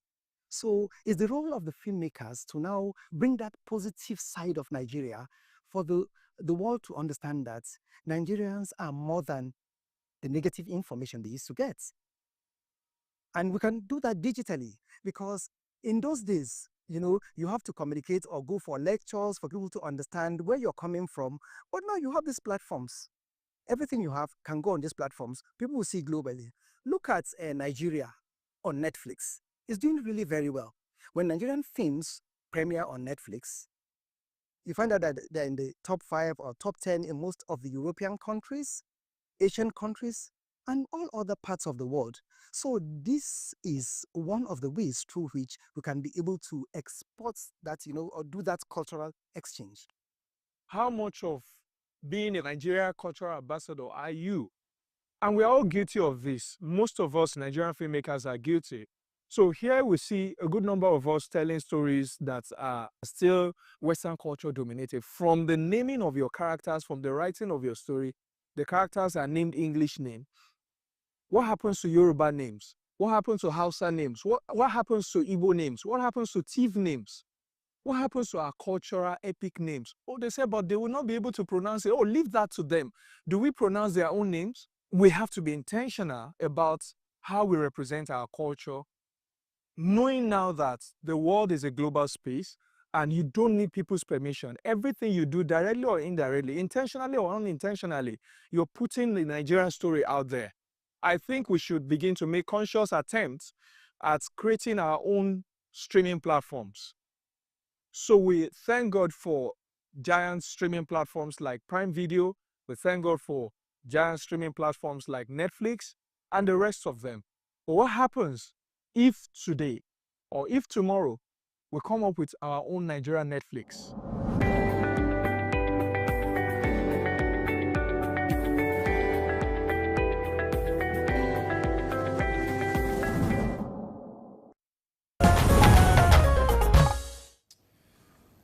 Thanks for staying with us. You're still on to Good Morning Nigeria on the network service of the NTA. And we are discussing the fallout of the UN Food Systems Summit that was held in Addis Ababa, Ethiopia.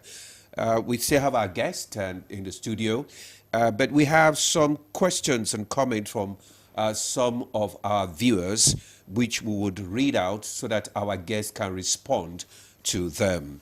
This one says, good morning, presenters and guests in the studio. Good morning, Nigerians. Agriculture is a very important business and a tool to fight hunger and improve food security in any nation of the world. My question is to your guest is about this issue of this GMO that is trending on social media on a daily basis. Can your guest please enlighten me, including Nigerians, the truth about the advantage and disadvantage of GMO on the health of African people and Nigerian in particular?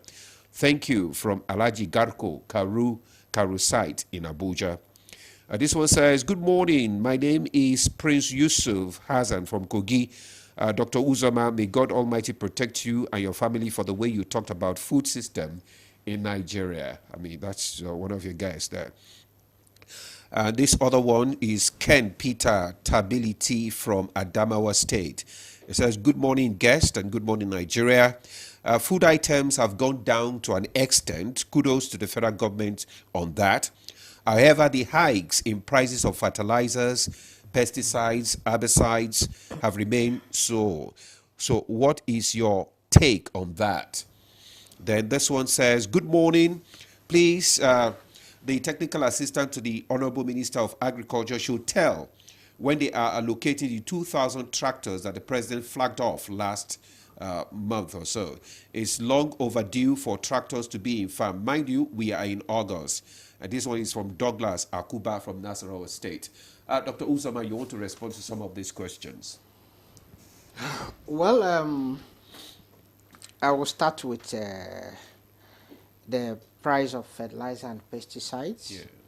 As you all may know, the active ingredients of those agrochemicals are not, you can blend them in Nigeria, but they are not produced in Nigeria. We'll start with fertilizer. NPK is nitrogen, phosphorus, and potassium. The nitrogen in fertilizer comes from urea. We produce urea in Nigeria. Dangote, Petrochemical, Indorama, Note Chemical. So we have the advantage. However, MOP and DAP, that's phosphorus, potassium and phosphorus, are imported. Phosphorus from Morocco. That's why you have the OCP in Nigeria.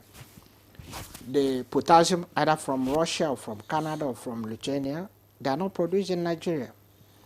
So when you factor in the global logistics, the shipping costs, the transportation from the mine to the seaport, the shipping to Apapa seaport, and transporting them back to the blending plants, we have the production capacity far more than any country in Africa. We have close to 80-something blending plants. So these things are purchased abroad, and they have to factor in that. So what would you do to optimize this? I'm always interested in optimization, input minimization, and output maximization. That is optimization, Lagrange. If you're in agric, everybody in university must have done that. So it's by adopting the good agronomic practices. Last time we were here, we talked about the Abayewa farm. He linked up from Ekiti. Abayewa farm is producing between 30 tons to 40 tons per hectare of cassava. The average farmer, the average yield in Nigeria is 6.1 tons. So Abayewa is making between 6 to 7 times more than the average farmer is making, 5 to 7 times more than the average farmer is making. What are they doing? They are adopting the good agronomic practices. When the cost of fertilizer increases, the fertilizer is the input. All what you need to do, the denominator, to see how you increase the denominator to have a higher optimization factor. So research, follow your extension services. Thank God for internet, YouTube, where you don't have, because remember agriculture is in the concurrent list. The extension is supposed to be supported by the local governments, by the states, and federal government setting the policy framework. So where it is lacking, help yourself, research, find the right planting date. The Nigerian Meteorological District, they are giving you that information. Find the right variety. Because more often than not, people go, when I was growing up in the village, there is a cassava variety, they call it Waba. I used to remember my late mom of the blessed memory. Waba is short. If you can farm 1 hectare of Waba, you won't get what can last you for 2 weeks. But there's another variety that came up. When the variety came up, people, the stem is a little bit reddish. Waba is whitish. People say this one, is it not the white people? They want to do this, they want to do. It's all manner of unfounded, unscientific, emotion-driven campaign against the varieties that will support you.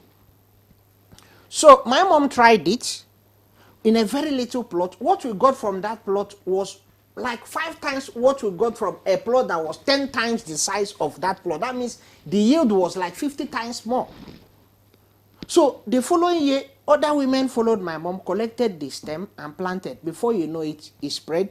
We maintained our fertilizer use. We more than quadrupled or increase yield by 10-fold. So that is the way to go. Okay. This is not under the control of Mr. President. The active ingredient, even the chemicals that are blended in Nigeria, it has active, just like in pharmacy, active API, pharmaceutical ingredients. You have the active agrochemical ingredients which are manufactured. But the president is working. That is why all these value chain programs he's doing to set up financial flow for food system so that these things will begin to be manufactured in the country. This is what he's doing with NNPC. This is what the Dangote Petrochemical will do. And every other incentive of the Federal Ministry of Industry, Trade and Investment, together with the Federal Ministry of Innovation, Science and Technology, that's been spearheaded, engineered, designed by Mr. President and given the mandate to the line ministries to implement. Okay. That brings you back. So like maize or rice, you are from the person, the caller was from Adamawa, so you have farmer of grains.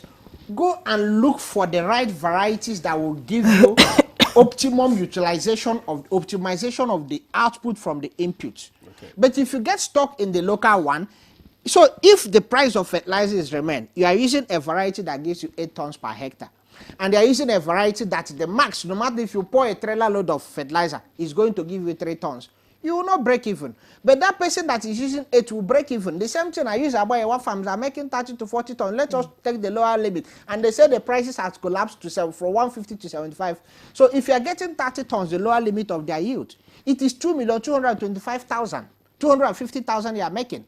So even if you spend 1 million making that per hectare, or even 1.2 million, you will still make profit. However, if you use a variety that gives you 6 tons, or you don't follow the right agronomic practices, you get 6 tons and you spend 800,000, you're in trouble. Okay, Dr. Uzoma, I mean, we have other questions here. The issue of the GMO, are you going to respond to that as well? The GMO, like I said, is a conversation that is driven not based on science, but based on emotions and misinformation. I will give you an instance. Everybody is talking about Brazil today. Brazil export of soybean in 2022 was $66 billion. Soybean in Brazil, GMO. Brazil export of maize, GMO. South Africa, well, let's not go far. Within the African continent, South Africans have, you know, we are in the food system pathway. The food security rating of South Africa is higher. It's GMO. The United States of America, everybody is queuing up, struggling to cross through Latin America to enter. It's GMO. But let's not use US. Let's use Brazil, the South-South Corporation. Brazil is the king of GMO. The agricultural transformation of Brazil. What is the life expectancy of Brazil when the economy changed as a result of the agricultural transformation? And what is the current life expectancy? It increased. What is the life expectancy of South Africa? And again, the campaign about, let's say, the teller maize. The teller maize was developed by Nigeria, Institute of Agricultural Research, ABU, and National Biotechnology Distinct. Professor Abdullahi and Rose. You know, let me get the lady's name.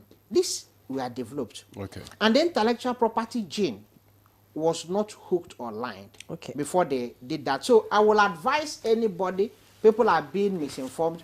They say, I was listening to one medical doctor saying it's a pesticide. No. There are, every other variety we are using now has been bred to have pest and disease resistance. This is one of the attribute factors for yield distinct. There are people need to sit down and have an honest science-based conversation and not misinformation. It's just like vaccines. There is so much misinformation about vaccines, polio, that is sterilization, is this. I was speaking with Honorable Minister the other time in this office, and we were just having this conversation. He said all the people that said, oh, don't, he's going to stay, they took it, that they're having many children. It didn't happen. But people are still stuck in that misinformation. That is why there must be more education, more enlightenment, and more information out there so that people... Where they stress the United States is because they will say it's the West. I have to pause you there, please. Is not the West. Brazil is the king of GMO. Okay, so finally look at your corned beef. Everybody eats corned beef. It's written on the label fed with GMO soybean. Go and read. If you are taking short breast, if you are taking all these imported processed these things, they are using GMO corn or soybean to produce them. Okay, and it has not killed them, it has enhanced their life expectancy and enhanced their yield. Okay, Dr. Kisley, Dr. Kisley, I'm sure most people don't even want to read the label on things. They just buy it because they want it. They are hungry. Yeah, they're hungry.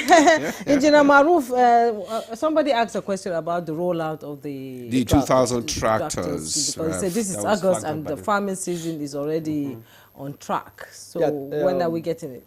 Yeah, thank you very much. What I would say from my opening remarks would be like, we've done the needful in terms of having a framework for distribution, and we forwarded the request for approval to Mr. President.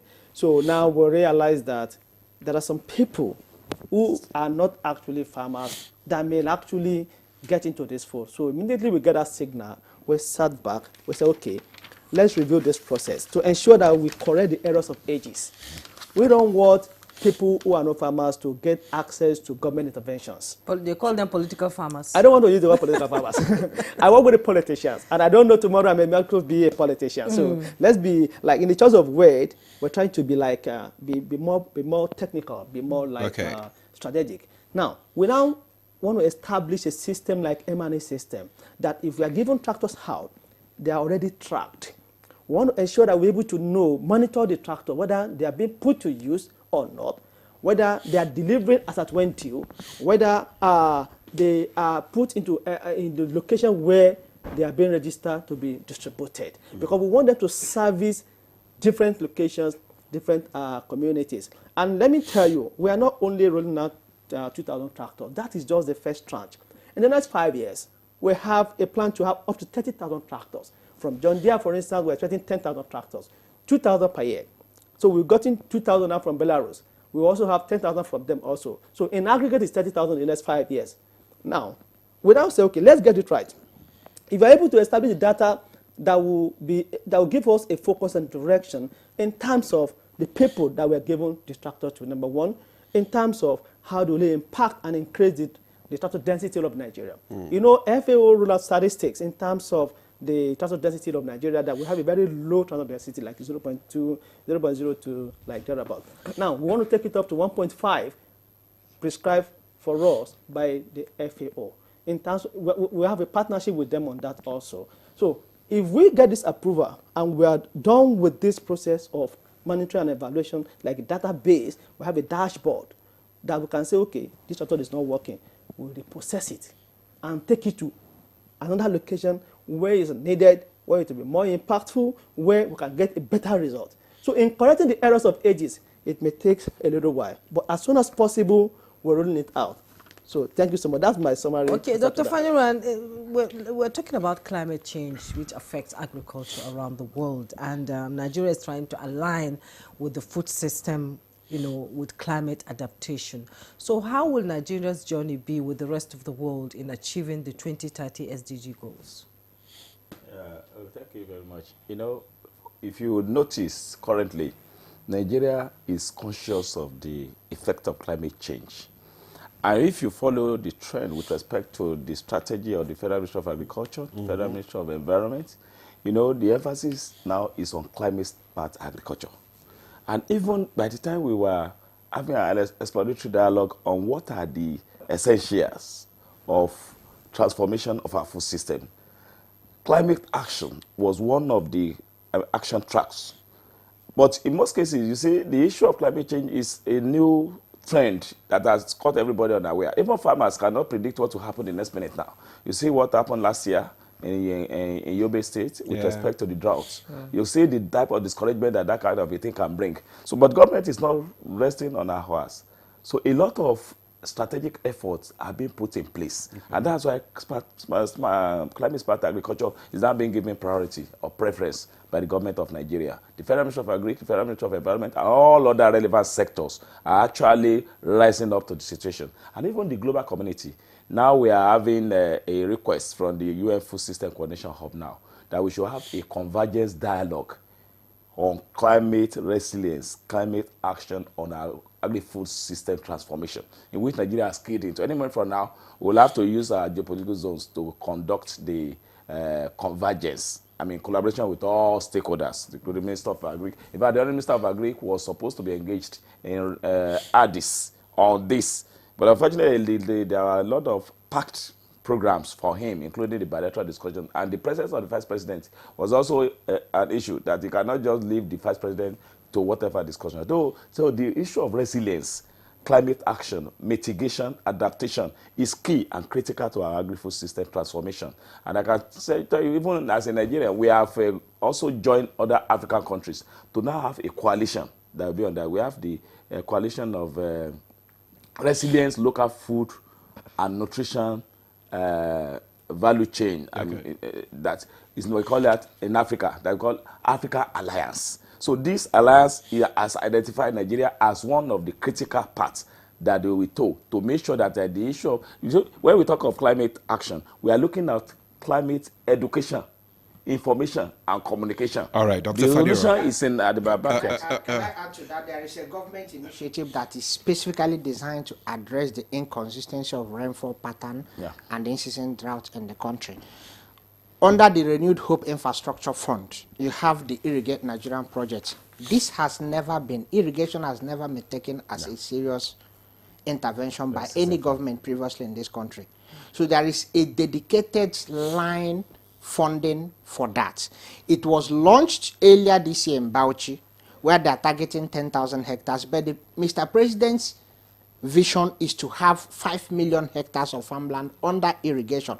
Not only irrigation for dry season, because more often than not, you have in-season drought now. So Mr. President has this very bold vision, laudable vision, that he wants to set up the irrigation lines across all the length and breadth of the farmlands in the country, that even beyond the dry season farming, the rain-fed farming, where we are suffering from in-season drought, you operate under irrigation-based supplement to rainfall. Okay, that is a major intervention being spearheaded, designed and spearheaded and implemented by this president. No other president has done that before. Okay, And Dr. Uzoma, I want to ask before we round up this discussion. We talked about the multi-stakeholders' participation in the sustainable food system. What opportunities, it's available exist for private, sector investment in the sustainable food system? Well, I will narrow it down now to the value chain program, the VCDP and the VCN and SAPZ. Like I said, government is leveraging, doing the heavy lifting, providing the infrastructure. Like, let me use your own. The road has been cleared, it will be tarred. They will be connected to pipe-borne water, to communication, to basic cold chain facilities that addresses the processing, post-production needs of the value chain of interest, the targeted value chain within that ecosystem, the warehousing system, all the basic infrastructural requirements to kickstart, to be able to net in the right investors to come into that, police post, security, all these things, electricity generation. You saw when the Governor Makinde told them that they will not have 24 hours electricity because you cannot run such an industrial district. So when all these things are put in place, the private sector will come and set up, and that will create thousands upon thousands of sustainable livelihood jobs. Then let's go to the value chain. Let me. We've run out of No, time. I'm talking about the value chain development in the north. Yes. It's targeted, production and market system. Market system is a private sector partners. And for instance, this is 40% women, 30% youth, 15% men, 10% persons with disability, and 5% returnees from displaced individuals, making it 100%. So, and in that, the major component is 70% market systems, because the problem is not the supply side or demand side.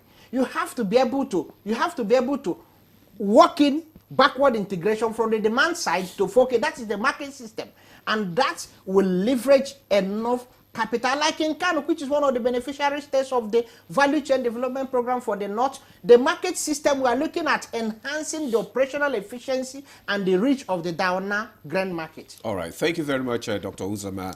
You are so passionate about what government is doing for sustainable food system. So we just round up now. Yeah, Dr. Kingsley Uzoma, SSA to the President on agribusiness and productivity enhancement.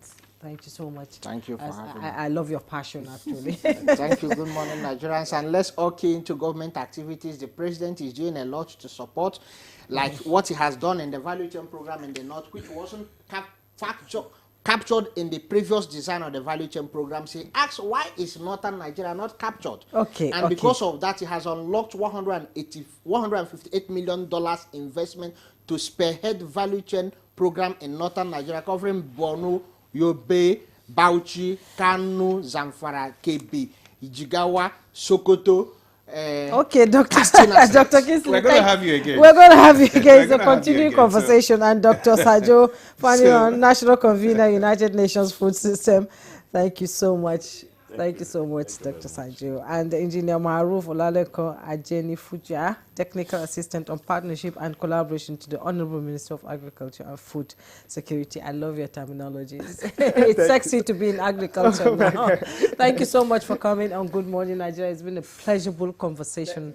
We appreciate your time. Thank you so much for that. And again, we'll come back to talk more about partnership we have with the FAO, with the WFP, that the Honorable Minister is championing and ensuring that we're able to mobilize more resources for nation's food transformation to bring more youth and women on fold and transform them into asset to the nation. Thank you so much. And that's Good Morning Nigeria for today. We hope you enjoyed the conversation, and another topic will be up tomorrow for discussion. I am Jumwa Yusuf. Do have a wonderful day. And I'm Adimola Ade. Thanks for joining us. Do have a fabulous day.